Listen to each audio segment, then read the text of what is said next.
રાજ્યના ગૃહમંત્રી હર્ષ સંઘવીએ Fatepura main road પર આવેલા શંખેશ્વર પાર્શ્વનાથ જૈન દેરાસરની મુલાકાત કરી હતી. ગુજરાત સરકારના ગૃહમંત્રી હર્ષ સંઘવી રવિવાર રોજ વડોદરાના સંવેદનશીલ ગણાતા ફતેપુરા કુંભારવાડા પોલીસ સ્ટેશનની મુલાકાત હેતુ આવ્યા હતા. ફતેપુરા કુંભારવાડા વિસ્તારમાં શનિવાર સાંજે વડોદરા પોલીસ કમિશનર અનુપમસિંહ ગહેલોતે પણ મુલાકાત લીધી હતી.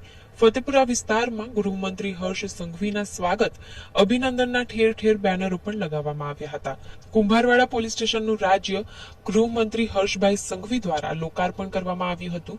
રવિવાર રોજ મુલાકાત દરમિયાન વડોદરા શહેરમાં હર્ષ સંઘવીએ ફતેપુરા મેન રોડ પર આવેલા શંખેશ્વર પાર્શ્વનાથ જૈન દેરાસરની પણ મુલાકાત લીધી હતી. સંતોષ કહાર સાથે ગુજરાત ન્યૂઝ.